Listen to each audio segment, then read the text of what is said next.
Okay, it's 14 after Saturday, the 8th of May, 2010.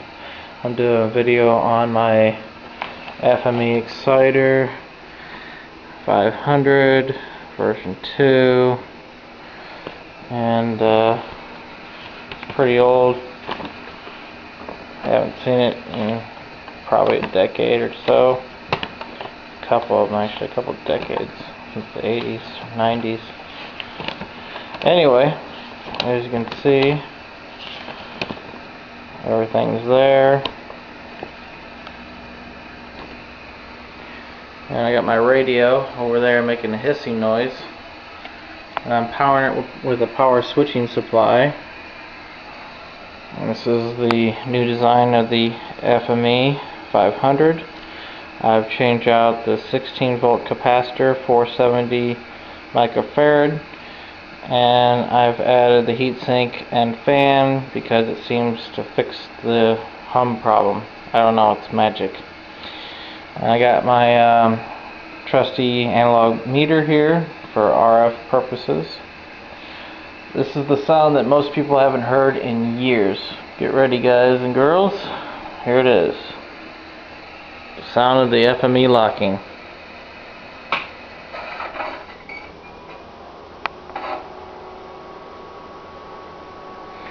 Okay, it locked,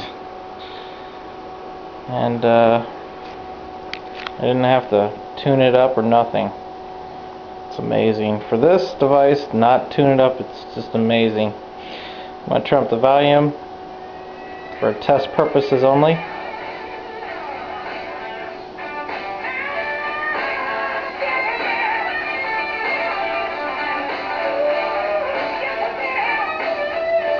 This is for the stereo. I'm not running stereo, so this shouldn't do nothing.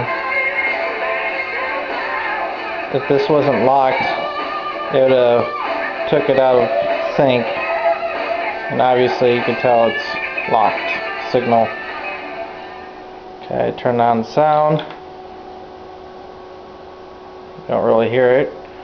I take off the heatsink and fan, and you hear it.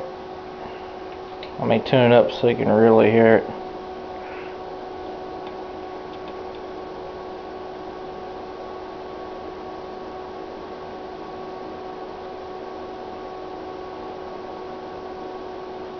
Just takes a moment to tune it up.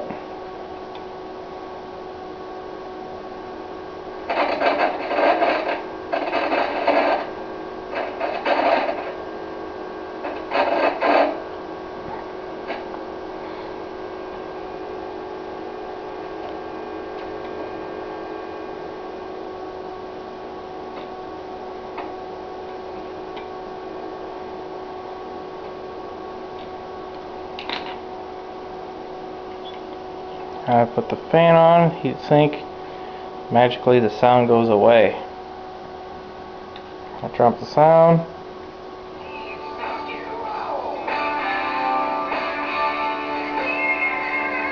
It's mono, of course. But that is my little demo, presentation, whatever you want to call it, to make sure it's locking and not locking. I'm going to turn it off and turn it back on.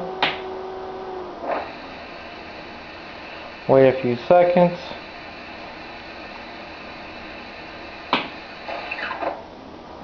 Magic sound, and locked. You saw that needle move up.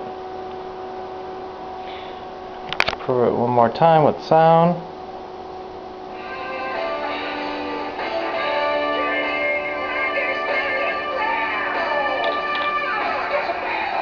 Over here where the radio is.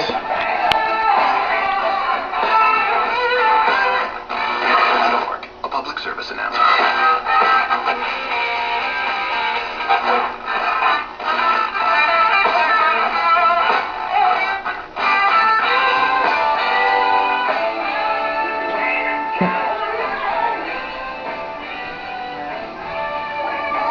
Okay. We're at basically full power. Doing good.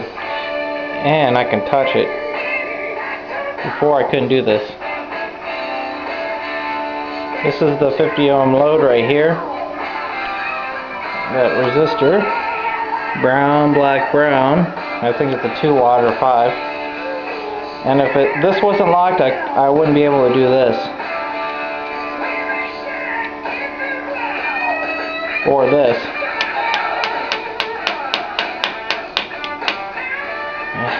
The past couple of them would never stay locked. Alright, that's because I did it, right? Did all the soldering. Oh yes, more soldering. I moved a diode just in case for dummy proof to put plus and minus, minus, plus, you know, for people that doesn't know their plus and minus. Color code, whatever. Alright, the board.